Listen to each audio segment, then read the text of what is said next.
Iga, suspendido na ang driver's license ng SUV driver na nang araro sa mga tao sa NAIA Terminal 1 kahapon. Dalawang nasawi sa disgrasya kabilang ang isang bata. May unang balita si Oscar Oida. Sa kuha mula sa CCTV ng NAIA Terminal 1 na kumakalat ngayon sa social media, ang isang itim na SUV biglang umabante patungo sa isang entrance ng terminal. Dalawa ang nasawi.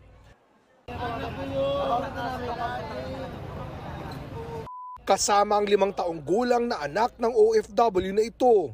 Pinakakalma ng mga otoridad ang naghihinagpis na ama. Nasawi rin ang isang nabanggang lalaki na 28 taong gulang.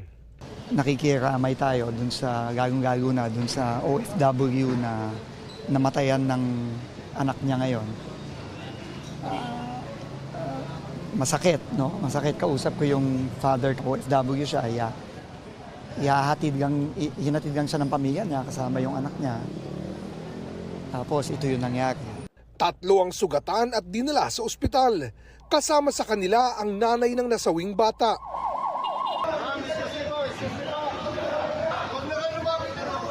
Gumamit ng forklift para maalis ang SUV at makuha sa ilalim ang mga biktima.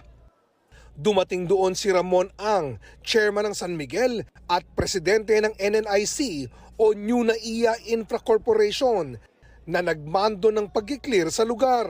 Ayon sa Land Transportation Office, lumalabas na nagpanik umano ang driver ng SUV. Paalis na raw siya nang may dumaan daw na sasakyan sa harapan at imbis na preno, silinyador o accelerator umano ang natapakan niya. Pero sa kuha ng CCTV, walang sasakyang dumaan sa harapan ng SUV bago ito umarangkada. Nabuwal nito ang isa sa mga bollard hanggang matumbok ang mga biktima. Review namin ang lahat ng CCTV tapes. Yung driver ay may hinatid na pasahero. May isa siyang pasaherong hinatid at pagkababa ng pasahero, tinulungan niyang ibaba yung bag ng pasahero. Pumunta na yung pasahero sa papasok ng NAIA at doon na, no? Biglang nakita namin yung sasakyan na rumagasa. No?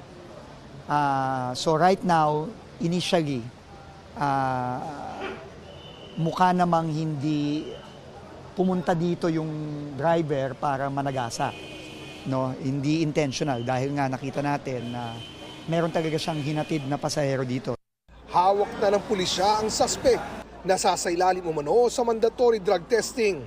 Sinuspindi na ng LTO ang kanyang lisensya. Naglabas na ang LTO ng show cause order laban sa driver at sa nagmamay-ari ng sasakyan. Nangako ang NNIC na sasagutin ang medical expenses ng mga sugatan at magbibigay ng financial assistance sa mga kaanak ng mga nasawi. Nakikipagtulungan din daw sila sa investigasyon. Ito ang unang balita, Oscar Oida para sa GMA Integrated News.